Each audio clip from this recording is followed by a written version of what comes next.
Bonjour les runners, bonjour les sportifs, bonjour au petit monde de la course à pied, c'est Seb et on se retrouve aujourd'hui pour le 171e épisode consécutif du podcast À côté de mes pompes, après une semaine riche en rencontres avec l'organisation et la réalisation de cette conférence sur la prévention des blessures. J'ai eu le plaisir d'accueillir 3 intervenants, Bruno Doyen, mon podologue qui exerce sur Blois, Julien Lebossé, kinésithérapeute et préparateur physique, et Bruno Euby qui est descendu de sa Champagne et de Reims pour venir participer et prendre part à cet échange. Donc ça c'était vendredi dernier et samedi matin nous nous sommes retrouvés avec Bruno sur la piste d'entraînement pour une séance de VMA. Alors on avait au programme 20 x 30-30 à réaliser.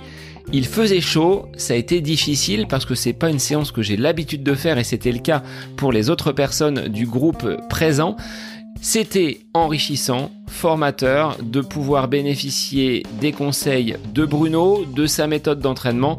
Ce temps d'échange a été apprécié, donc je remercie sincèrement toutes les personnes qui ont pris part à ces 2 événements ainsi qu'à mes experts présents et qui ont fait le déplacement jusqu'à Beaugency. Pour faire un petit point rapide sur mon état de forme, cette séance de piste a été bénéfique, elle a donné du rythme à la suite de ma semaine. Ça faisait très longtemps que je n'avais pas couru aussi vite avec ces conditions climatiques puisque la chaleur était vraiment très très importante. On a quand même souffert, on a pioché sur les dernières fractions, mais les séances réalisées mardi et jeudi avec intensité ont été satisfaisantes avec des sensations qui sont bien meilleures que les dernières semaines. Alors, afin de ne pas perdre une actualité du podcast, je vous invite à vous inscrire à la newsletter. Elle est toute neuve, elle est toute fraîche. Je l'ai mise en route au moment de cette conférence pour pouvoir transmettre certaines informations et certains documents aux personnes présentes. Donc, si vous souhaitez avoir les articles, les bons plans, des infos sur ces prochains événements que je serai en mesure d'organiser, eh bien, vous avez le lien dans les notes de l'épisode. Et j'aimerais que vous puissiez me dire ce que vous souhaiteriez trouver dans cette newsletter de façon à ne pas encombrer vos boîtes mail déjà bien saturées par tous ces messages, tous ces mails que nous pouvons recevoir. Passons maintenant à la présentation de mon invité du jour qui dispose, je dois l'avouer, d'un mental à toute épreuve. Alors bien que toute jeune pratiquante de la course à pied sur route mais aussi en trail, Christelle Sturz dispose d'une solide carrière dans le sport de haut niveau du fait de son passé de karatéka. Elle a délaissé les tatamis pour s'adonner à des plaisirs en extérieur. Elle apprécie ce contact avec la nature ainsi que ses longues séances, ses longues courses au milieu de grands espaces. Dans cet épisode, Christelle revient sur sa pratique, sa découverte du trail, ce côté performance et compétition qui l'anime. Elle aborde également les apprentissages qu'elle a pu faire lors de ses dernières courses, notamment en trail. Marraine et cadre de l'association Ella, elle est donc également très engagée sur le plan associatif.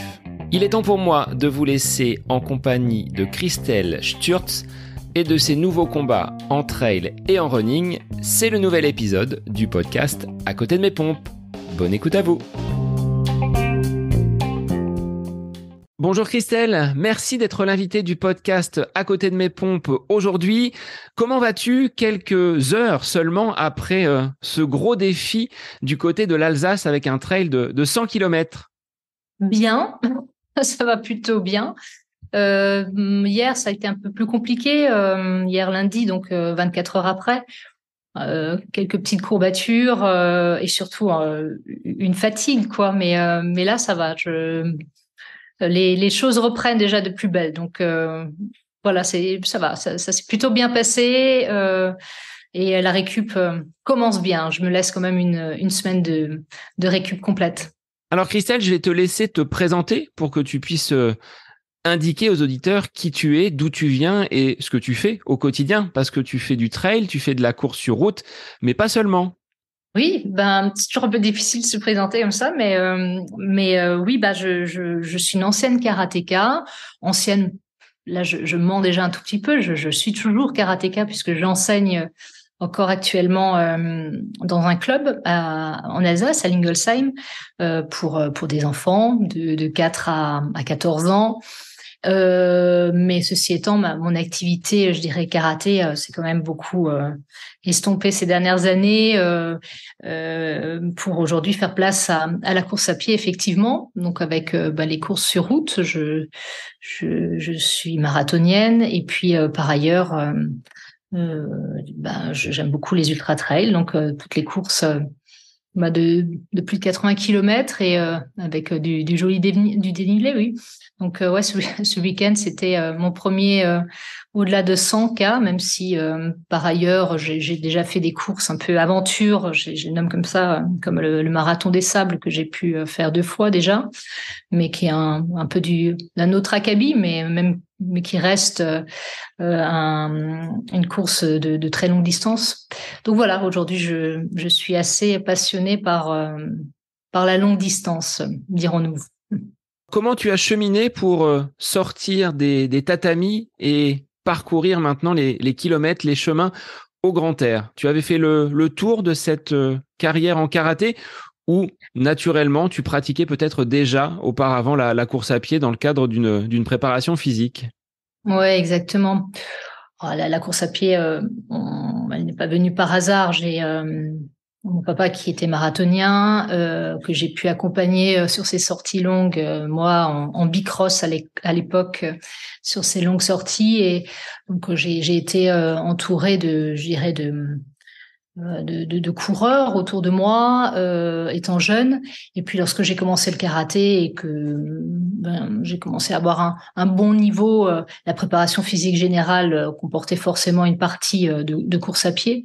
J'ai toujours aimé courir. Ça, après, je me suis jamais vraiment complètement, je n'ai pas fait que ça. Le karaté était une discipline à part entière qui demandait beaucoup de temps, beaucoup d'investissement, mais j'ai toujours aimé la course à pied pour le côté, je me prépare physiquement, je prépare mon corps physiquement à une saison sportive et donc voilà. Donc j'ai envie de dire, il y avait presque qu'un pas pour passer du karaté à la course à pied.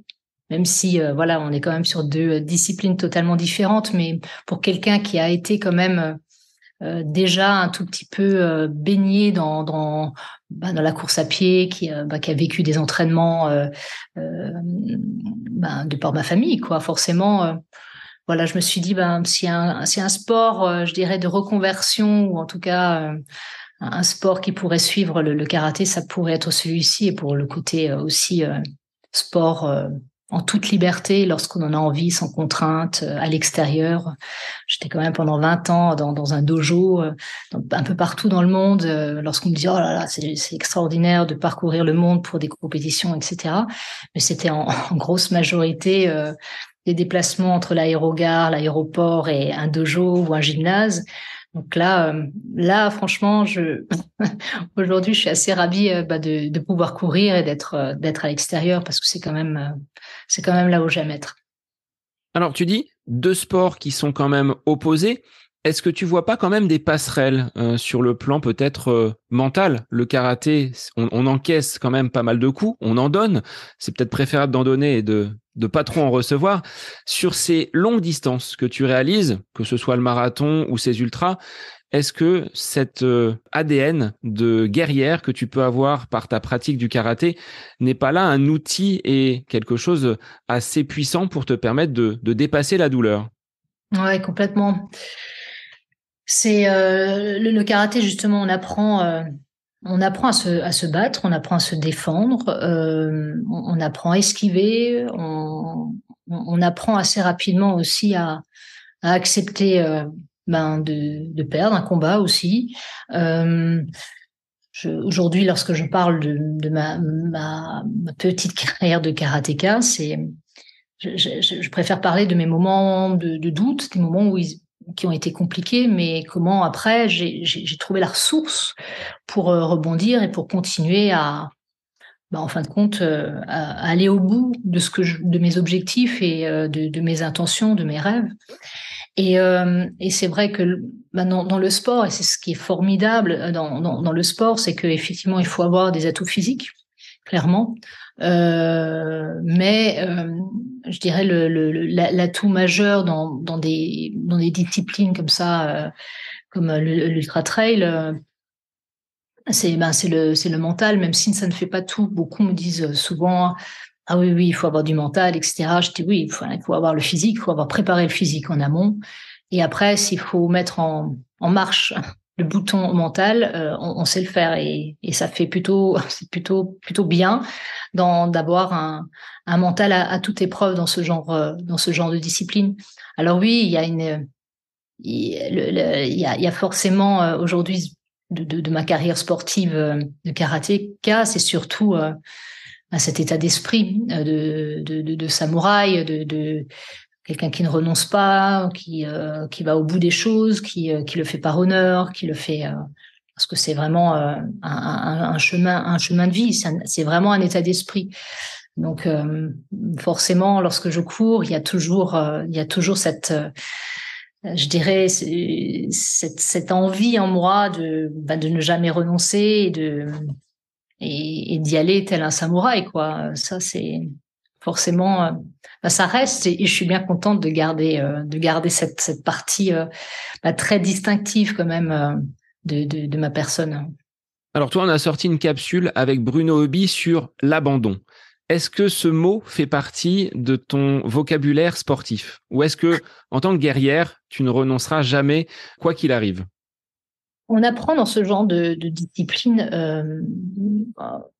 l'humilité aussi. Je veux dire, l'abandon elle peut arriver à n'importe lequel d'entre nous, même au meilleur. Et je suis très loin d'être parmi les meilleurs trailers. Je débute moi dans l'ultra trail. Mais on a vu un Den abandonné, on a vu un client abandonné ou terminer difficilement. Enfin, personne n'est à l'abri aujourd'hui de à un moment donné de mettre le clignotant et d'accepter que là aujourd'hui c'était pas son jour, que voilà il y a des erreurs qui ont été faites pendant le parcours. Je dis pas que ça fait pas partie de mon vocabulaire, ça peut arriver, mais c'est sûr que je ne le bannis pas non plus. S'il faut l'accepter, on l'accepte. Et puis l'abandon, je l'ai connu par l'année dernière avec l'UTMB. Bon, j'ai pas abandonné, mais mais il faut que j'accepte quand même que c'était sur le papier, il y a écrit abandon et je me souviendrai toujours une des dames qui nous cherche un peu dans la pampa là-haut au refuge de Bertone et qui dit Dossard tant et tant, je me souviens plus de mon numéro de Dossard, abandon, et je lui dis non mais j'abandonne. J'abandonne pas. C'était juste que j'étais en barrière horaire, mais c'était ma réaction tout de suite, que ce mot-là m'avait complètement touchée, heurtée, et puis j'aurais pu pleurer toutes les larmes de mon corps à ce moment-là. Donc oui, effectivement, c'est pas forcément quelque chose qu'on aime avoir comme en tête. Donc mais c'est quand on dit qu'on ne lâche rien, on fera. Enfin, en tout cas, moi, j'essaie d'être dans cet état d'esprit toujours. Si je m'engage en quelque chose, je ne lâcherai rien et j'irai jusqu'au bout. Mais bon, voilà, on apprend aussi à tempérer parfois les choses, à être humble avec son propre corps, l'environnement, la difficulté de l'exercice. Et ça, c'est très bien parce que on n'est pas des machines, quoi. Donc voilà. Et tu le disais en off, on n'est pas des professionnels, donc il faut composer avec les impératifs familiaux, la vie professionnelle. Comment tu organises ta semaine d'entraînement? Parce que je sais que tu n'es pas forcément une adepte du courir moins pour courir mieux. Clin d'œil à Seb Cornette. Tu es accompagné par un invité que je vais te laisser présenter. Et comment vous êtes rencontré d'ailleurs avec cet entraîneur qui te suit depuis quelques années? Tu parles de Julien, je suppose. De Julien, tout à fait. Non, oui.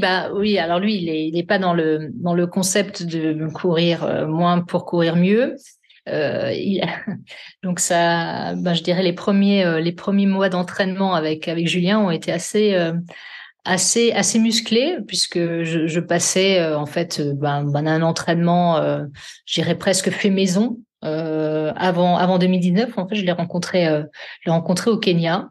J'ai fait un stage au Kenya en juillet 2019 Et puis donc c'est là où on s'est rencontrés, il m'a présenté l'association Simba for Kids et puis bon an mal an dans la discussion il fait mais tu es coaché pour tes entraînements. J'étais en train de préparer Berlin et New York, je faisais les deux en un mois de temps. Et à l'époque, je faisais 3h37. J'ai dit non, je le fais un peu au feeling, etc. Il me fait non, mais là, il faut impérativement que tu sois coaché par quelqu'un, si tu veux. Allons-y. Alors, sur le coup, je me suis dit comment on va faire à distance, etc. Et en fait, voilà, on a commencé à bosser ensemble. Et puis, j'ai tout de suite compris que là, on passait un peu du simple au double en termes de kilométrage hebdomadaire. Mais ça s'est fait progressivement et aujourd'hui, c'est quelque chose que j'encaisse plutôt bien dans la semaine. Mais c'est sûr que c'est difficile d'avoir ce rythme d'entraînement pendant la semaine avec par ailleurs un travail et par ailleurs une vie personnelle aussi. Mais c'est sûr que là, c'est des formats entre 100 et 120 km par semaine sur une préparation marathon. Donc c'est beaucoup, il faut arriver à les placer, ces kilomètres. Et puis, par ailleurs, oui, aussi un tout petit peu être dans la récup, chose que je fais pas forcément suffisamment, à mon sens, mais on fait ce qu'on peut. Encore une fois, moi, je suis pas pro et donc je m'octroie de temps en temps, voilà, une cryo, un peu un massage, etc. Mais je redois quand même pas mal mon corps pendant des heures, des semaines, des mois voire des années. Je me suis rendu compte là d'ailleurs après cet ultra trail là de ce week-end que je n'ai pas pris une semaine de récup complète quoi depuis fin 2019, ce qui est quand même assez incroyable.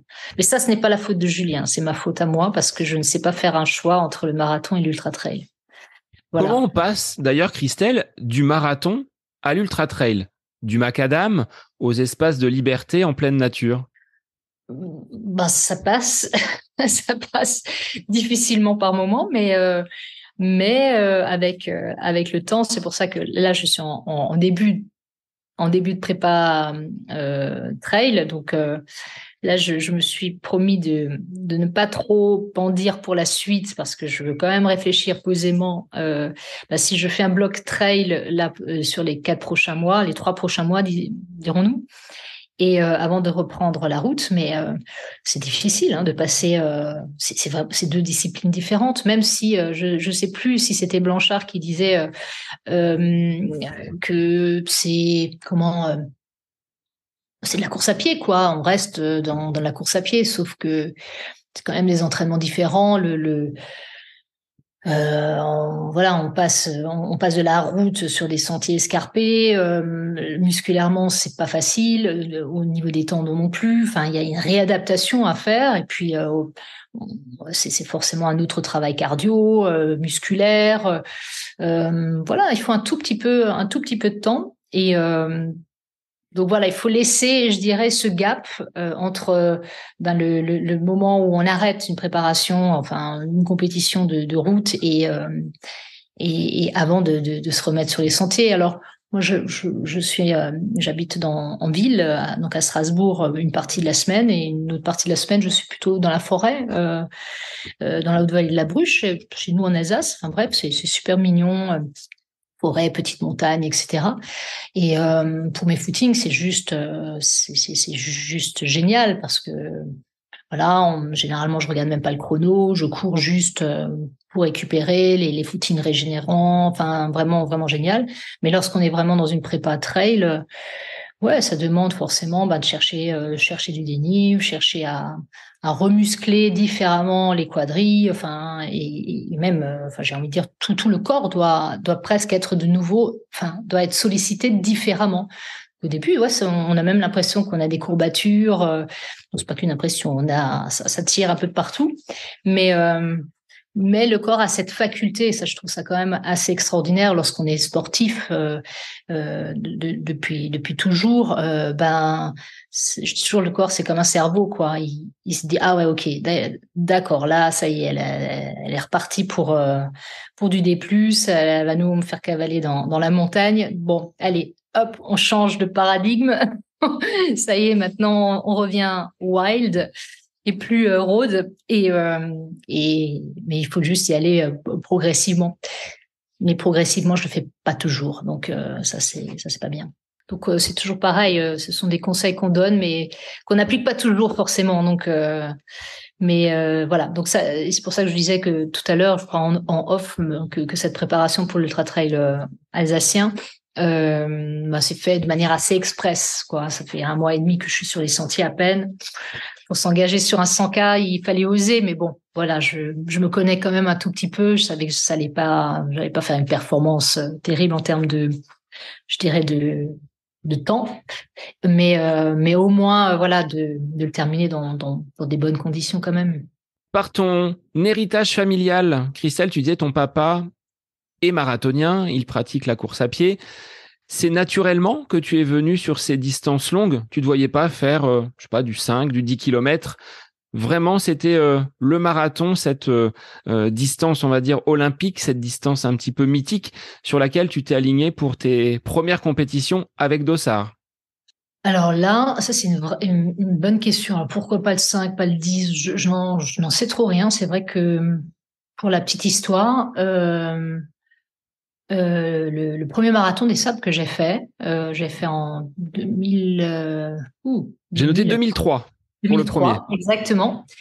Ça a été fait un peu sur un coup de tête. J'avais jamais fait de marathon auparavant, rien du tout, et je me suis inscrite au marathon des sables, mais pour un autre cheminement, j'ai envie de dire, c'était un moment un peu difficile, c'était une quête, c'était aussi une manière pour moi de faire le deuil. J'ai perdu quelqu'un d'important à ce moment-là, et je me suis dit, j'ai envie de me retrouver dans le désert à courir et à chercher un tout petit peu, je ne sais pas trop quoi exactement, juste peut-être la paix intérieure probablement. Mais il fallait que ça se fasse évidemment dans l'effort. Moi, la paix intérieure, je la trouve pas en me mettant en lotus, quoi. Ça c'est ça c'est sûr. Ça me va pas trop. Mais et donc du coup, bon après, de toute manière, j'ai continué le karaté, etc. Je n'ai rien fait. Je n'ai pas fait d'autres courses jusqu'au jour où j'ai fait un marathon.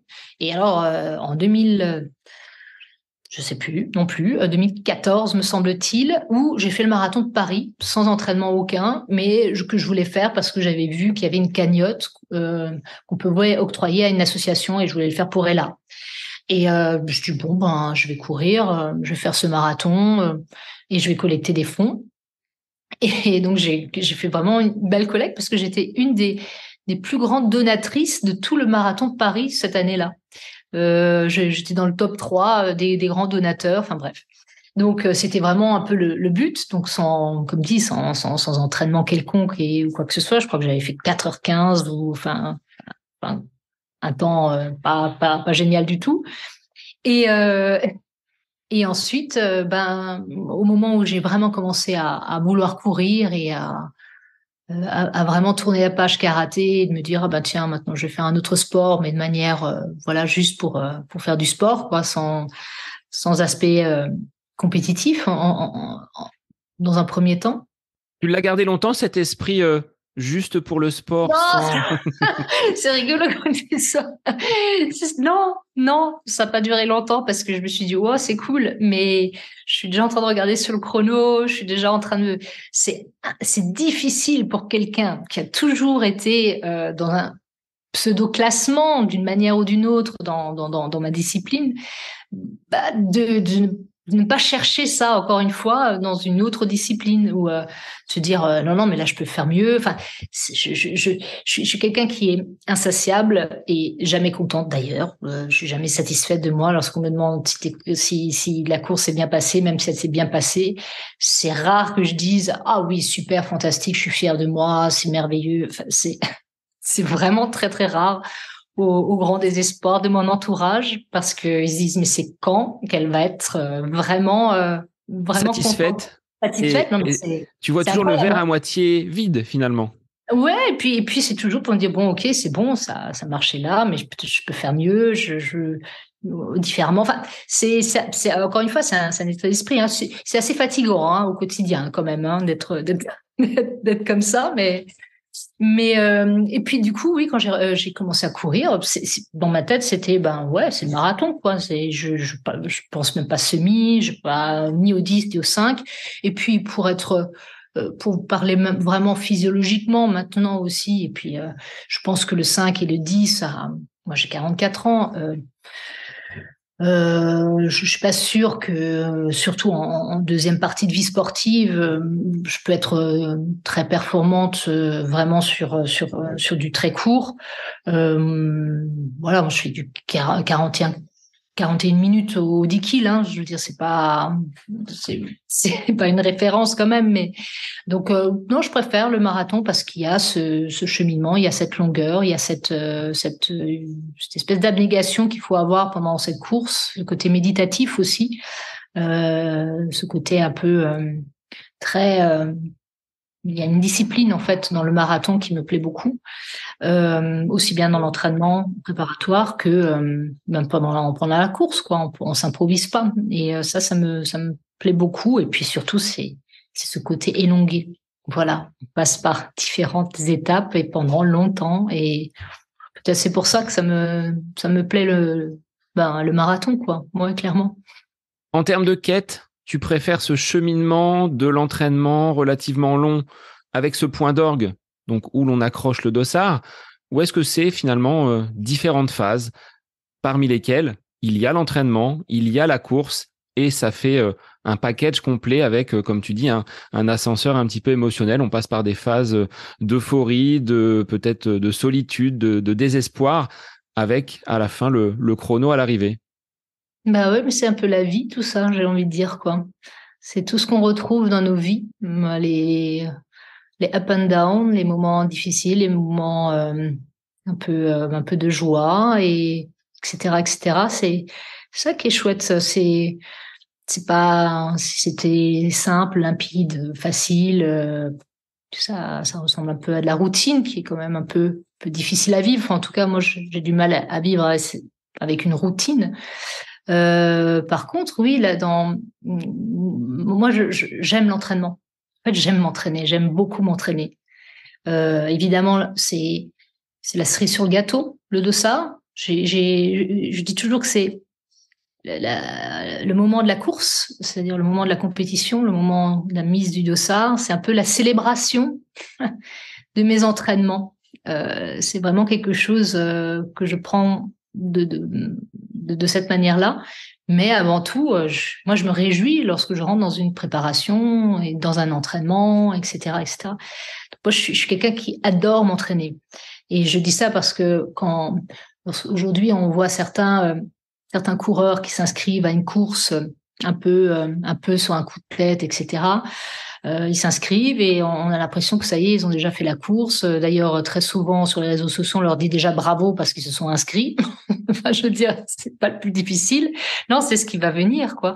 Et moi, au moment où je m'inscris à un truc comme ça, je dis OK, ça y est, l'entraînement va commencer et c'est là où je jubile. C'est là où je suis bien parce que je sais que ça va être très compliqué, que ça va être des moments, des moments intenses, ça va être des moments partagés. Et puis voilà. Mais voilà, je cours pas pour le dossard, même si pour moi c'est comme la petite cerise sur le gâteau où c'est un peu la répétition générale le jour J, comme une célébration de mes entraînements. Et très souvent d'ailleurs, ce qui se passe le jour d'une compétition, reflète totalement ce qui s'est passé lors des entraînements, même s'il y a toujours des aléas inhérents au jour J. On sait pas, voilà, surtout sur un marathon, il peut se passer un milliard de choses. On peut être super bien entraîné, manger quelque chose qui passe pas, ne pas être en forme. Enfin, ça, c'est jamais très linéaire tout ça, mais quand même, on peut quand même avoir plus de chances que ça se passe comme l'entraînement, le jour J, si on a fait les choses comme il fallait, quoi.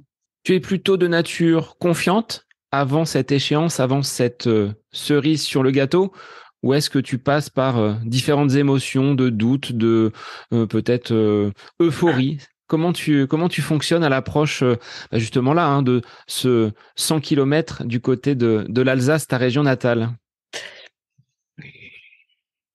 difficile à dire ça. Il y a une part de confiance, mais il y a quand même une grosse part de doute toujours à l'approche d'une compétition, quelle qu'elle soit. Maintenant, que ce soit maintenant pour celle l'alsacienne pour l'ultra trail, même si je suis assez, comment dire, lucide par rapport à mon état de forme pour une certaine discipline. Là, je savais pertinemment que voilà, on va faire avec avec l'état de forme du moment et avec le travail spécifique trail qui s'est fait jusqu'à présent. Donc voilà, je m'attendais pas à autre chose de ce que j'ai fait là ce week-end. Il y a toujours une part de doute, mais moi c'est plutôt comme j'ai un tel souci de bien faire et j'ai même au-delà de ça, je suis terriblement exigeante avec moi-même. Je peux être très très dure aussi. Je suis souvent très très dure avec moi-même, donc je me mets une pression assez importante qui pour le moment ne me plombe pas le jour J, c'est-à-dire c'est plutôt quelque chose qui me stimule. Donc ça c'est plutôt assez positif parce que bon, certaines personnes lorsqu'elles elles sont en stress, en doute, etc., elles perdent complètement leurs moyens. Moi c'est quelque chose, j'ai l'impression que ça me stimule quand même beaucoup et mais bon, je gagnerais, je pense encore dans ce que je fais si j'arrivais à tout petit peu à prendre un peu plus de hauteur, un peu plus de légèreté à l'approche de ces courses, quoi. Te Mais mettre en lotus, comme tu disais tout à l'heure, tu n'aimes pas ça? Peut-être un peu de méditation? voilà, c'est ça, me faire du yoga. Mais souvent, on me faisait cette...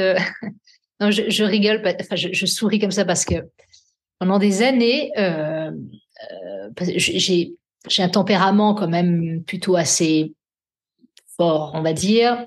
Et c'est-à-dire, voilà, je suis un peu rude, un peu rugueuse aussi, dans un premier temps, hein, de prime abord comme ça. Et, et lorsqu'il y a justement ces moments où on me dit, oh là là, mais Christelle, pourtant tu fais du karaté, tu devrais être détendue. Et la réponse que je donne toujours, je dis, oh, je fais du karaté, c'est-à-dire je mets des coups de poing, des coups de pied, je mets des balayages, je m'exprime, je dirais, d'un point, enfin, physiquement, mais je fais pas de yoga, je suis pas là en train de faire de la respiration interne et faire tout un cheminement, je dirais, de zen attitude. Du tout, c'est quelque chose qui se travaille, mais dans un premier temps, c'est aussi une question de tempérament, quoi. Enfin, je veux dire, si aujourd'hui, je fais tout ce que je peux faire et ce que j'aime faire, c'est parce que j'ai un tempérament comme ça. Donc, limite, si aujourd'hui, si un jour on me retrouve en lotus, on se demandera quand même si je vais bien. C'est là où il faudra commencer à s'inquiéter, peut-être. Voilà, on s'est dit, oula, là, il y a quelque chose. Non, non, non, je sais que c'est un moteur, et puis surtout, je me connais maintenant. Donc, et je sais que tout ça, c'est quand même, je dirais, un état d'être qui me nourrit positivement. Et le temps que si ça reste positif pour les courses et pour les compétitions, c'est très bien. Mais même si je mets toujours un tout petit bémol, même si de temps en temps un tout petit peu de légèreté, un peu de hauteur, un peu moins d'exigence pour prendre plaisir, comme disent les uns et les autres, au fait, prends plaisir à ce que tu fais. Ouais, je pense que oui, ça peut faire un peu de bien aussi, ouais. Là, sur cette course, donc du côté de l'Alsace, est-ce que tu partais pour vraiment faire 100 km ou est-ce que tu t'étais quand même mis une petite pression avec un chrono, avec un classement? Comment tu as évolué au fil de la course? Parce que l'état d'esprit du début n'est peut-être pas celui à l'arrivée. Et tu l'as dit, tu as fini quand même dans de bonnes conditions, en n'étant pas blessé et en allant jusqu'au bout. Oui, enfin, c'était laborieux quand même, hein, enfin, la deuxième partie de course, mais je suis partie avec dans l'état d'esprit de me dire bon, déjà, il faut terminer cette course, quoi. J'ai jamais envie de terminer à Obernai, dans la ville d'arrivée, de toutes les arrivées d'ailleurs, de tous les formats. C'était important parce que c'est une course dont on parle depuis un long moment et qui faisait partie vraiment des courses à faire durant l'année. Un de mes objectifs trail important, clairement.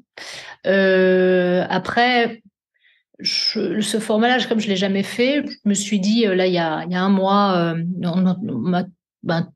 dans mon début de préparation, j'ai fait un 80 km avec 900 mètres de dénive, donc plutôt assez roulant, mais qui ressemble assez significativement à ce que j'allais faire là, c'est-à-dire 109 et rajouter 1000 mètres de plus, 3009. Je l'avais terminé en 10h30. Et donc je me suis dit, avec un petit calcul, mais qu'il ne faut pas forcément faire, parce que tout dépend de l'état de forme qu'on a à tel et tel moment dans une course, mais je me suis dit, allez, ça c'est une course que je peux faire peut-être en 15 heures, donc je voyais 15 heures, 15 heures pour cette course, 15-16 heures gros max. Et puis bon, la deuxième partie de course, j'ai eu un gros coup de chaud, j'ai vraiment pas top. Et puis je pense que j'ai encore des difficultés dans l'alimentation. Je connais les principes, j'essaye des choses, etc., mais je ne mange pas suffisamment. On élimine bretzel et bière pour les ravitaillements. C'est pas ce qui te fait carburer. Non, il y a pas grand-chose qui me fait carburer malheureusement, mais en fait aujourd'hui je fonctionne enfin j'ai des comment on appelle ça, c'est des purées de patates douces, etc. Enfin, c'est des choses qui s'avalent facilement. C'est tout ce qui passe généralement sur des courses aussi longues.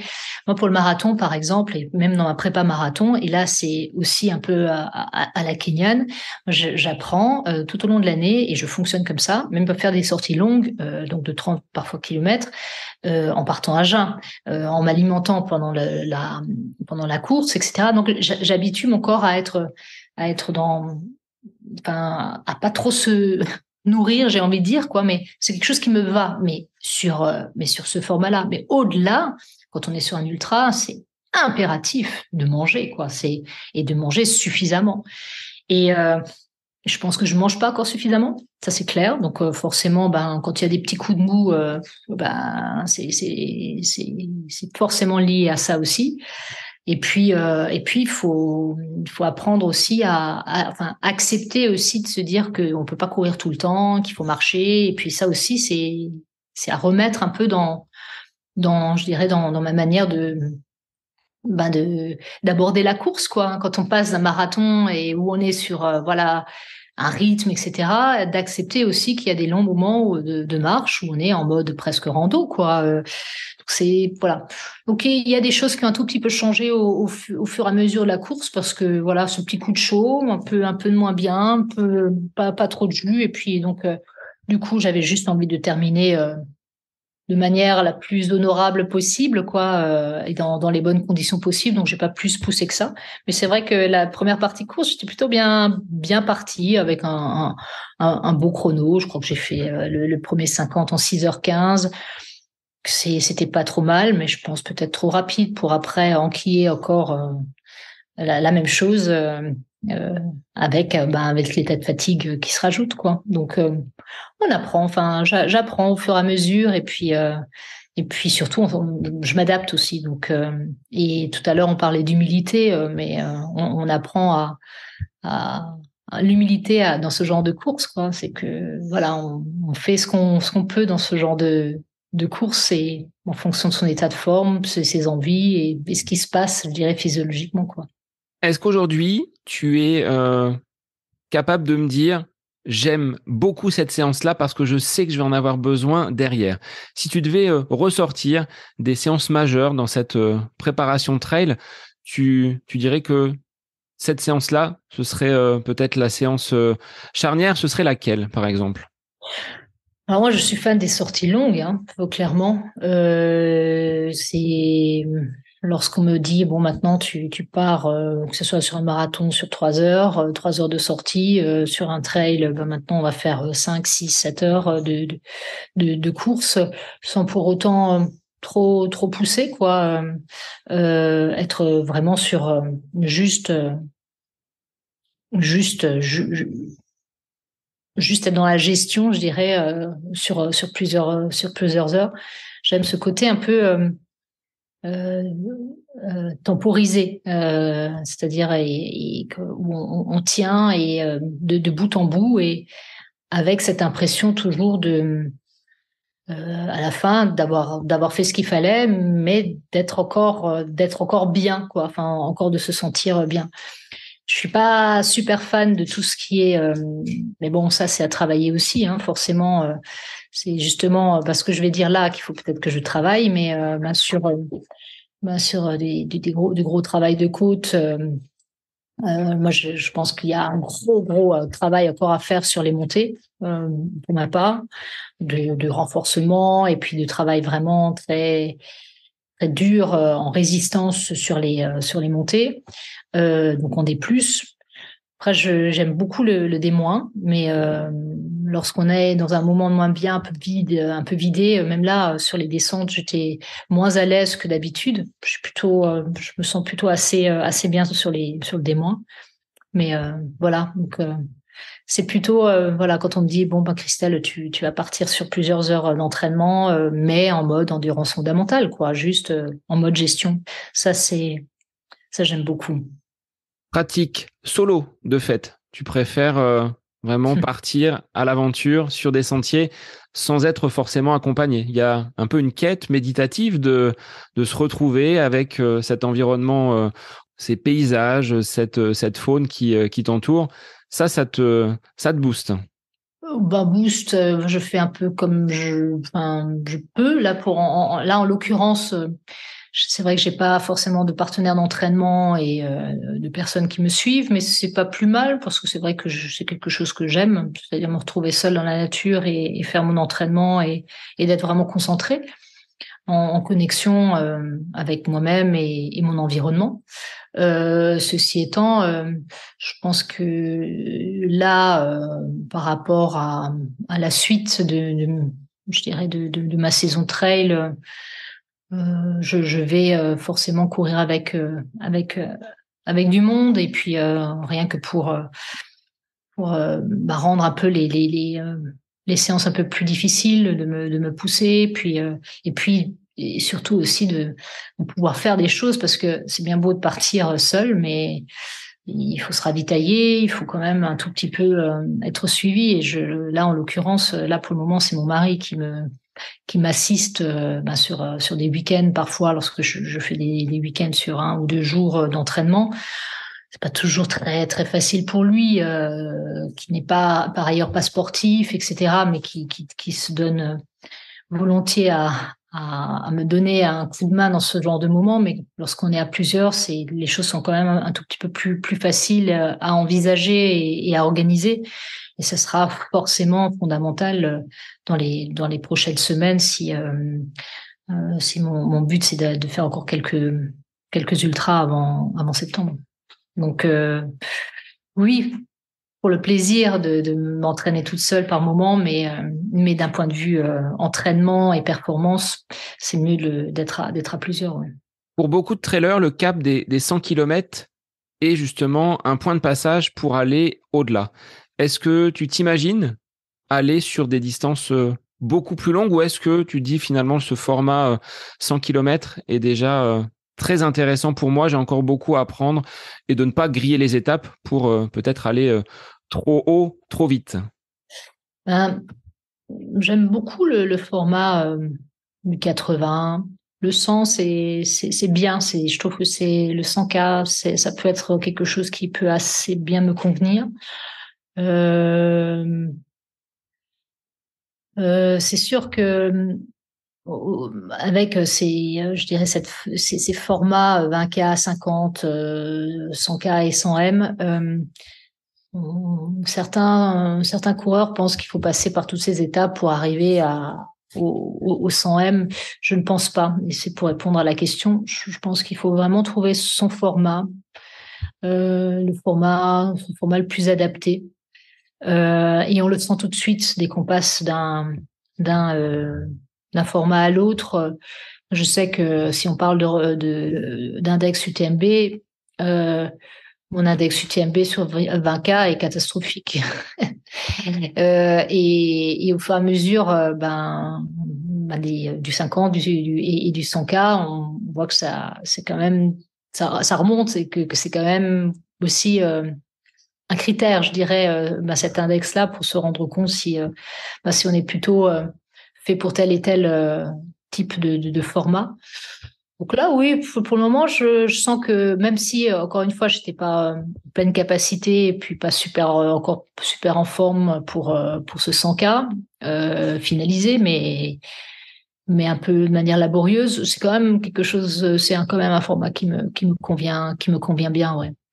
J'ai fait 2 fois, enfin pas 2 fois, j'ai fait le 90 du Mont Blanc il y a 2 ans. L'année dernière, il a été reporté pour intempéries. Je l'ai fait toute seule d'ailleurs, en off, le lendemain. Et il m'a bien plu. Bon, il est extrêmement difficile celui-là parce qu'il y a quand même un peu plus de 6000 mètres de dénivelé. Il y a des moments assez rudes. Mais ouais, c'est des formats qui peuvent me correspondre. Mais j'ai quand même cette quête du 100 miles en tête. Et bien en tête. Ça donne des indices. On ne donne pas la suite de ton programme donc Voilà. pour les saisons, la saison ou les saisons à venir, mais on a compris entre les lignes que c'était quelque chose que tu souhaitais justement atteindre et accomplir. Alors, pour terminer notre échange, Christelle, j'ai une traditionnelle question. Un moment pour toi où tu es à côté de tes pompes, c'est-à-dire à côté donc de ces chaussures et de cette pratique sportive. Qu'est-ce que tu aimes faire en dehors de toute cette activité que tu as liée au karaté, liée à la course à pied et au trail? Alors c'est vrai que ça fait partie, mais complètement enfin de manière intégrale de ma vie. Et c'est vrai que j'ai pas grand-chose d'autre, mais parce que je suis à côté de mes pompes, alors c'est plutôt la femme qui va vous parler, pas la sportive, mais je suis, comment on appelle ça?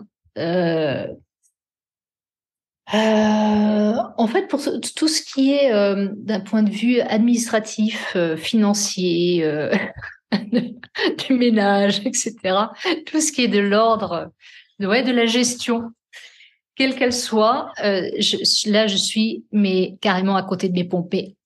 Mais au-delà d'être à côté de mes pompes, c'est plutôt, en fait, je m'en fiche. En fait, voilà, quand il faut payer les factures, quand il faut faire les impôts, j'oublie. Et c'est pas volontairement, c'est que j'en ai tellement rien à faire, c'est une catastrophe. Et même dans mon travail, lorsque j'ai des choses très, je dirais, remplir, je sais pas, des données dans un tableau, dans un logiciel, etc. Je suis une catastrophe. Je sais pas faire ça. Je pense qu'au fond de moi, je ne veux pas le faire. Et donc là, je suis horriblement à côté de mes pompes. Voilà. Et pour un petit moment, plaisir, en dehors du sport, ce serait quoi? Qu'est-ce que tu aimes faire quand tu as un peu de temps? Il n'y a jamais de temps de repos? Je dis, bah, évidemment, ouais, alors, évidemment, tout est toujours très, très actif, mais il y a quand même des moments qui me font beaucoup, beaucoup de bien et dont j'ai vraiment besoin. En fait, bizarrement, c'est vrai que enfin, je suis quelqu'un de plutôt assez dynamique et qui fait beaucoup, beaucoup de choses. Mais par ailleurs, j'aime aussi avoir mes moments où stop, on se pose et il y a rien qui se passe et on déconnecte un tout petit peu. Là, j'adore particulièrement, alors ça va faire sourire, mais me retrouver sur le canapé avec mon chien gros qui est collé tendrement à mes côtés et qui ronfle pendant des heures sur moi. Je trouve ce moment quand même assez adorable. Donc oui, j'aime ces moments un peu où on se pose, évidemment, pour ne pas vexer mon mari non plus.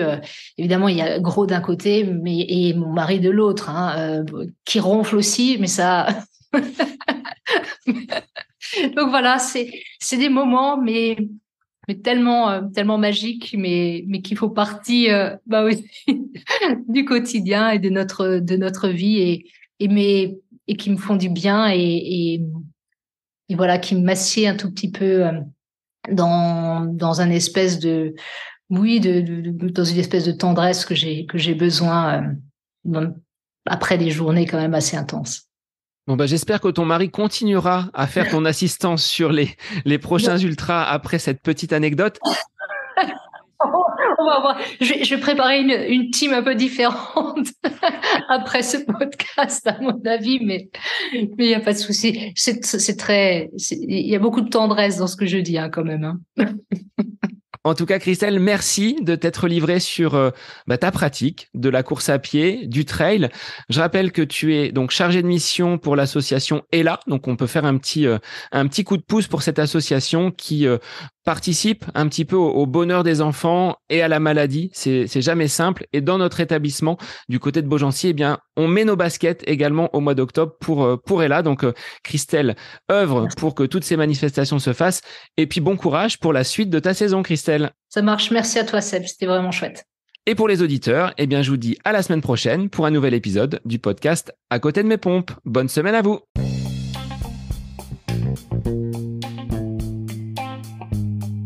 J'espère que cet épisode avec invité vous aura plu. Je vous remercie infiniment de votre écoute. Pour faire remonter le podcast dans les classements, je vous invite à laisser une petite évaluation sur Apple Podcast, 5 étoiles, un petit commentaire, ça me fera énormément plaisir et vous permettrez au podcast d'être remonté, diffusé, déployé sur ces différentes plateformes de façon plus importante encore qu'il n'est actuellement. Et puis je vous invite à me retrouver sur les différents réseaux, Facebook, Instagram. Laissez votre petit message, votre commentaire, ça me fait plaisir d'échanger avec vous. Si vous avez des questions, si vous voulez échanger sur quelconque sujet en lien avec la course à pied, mais pas que, parce que le sport c'est une philosophie de vie et c'est une passion qui nous anime de façon commune, donc n'hésitez pas à venir échanger avec moi. Sur ce, je vous souhaite une bonne fin de semaine, un bon week-end et je vous dis à la semaine prochaine pour un nouvel épisode du podcast À côté de mes pompes.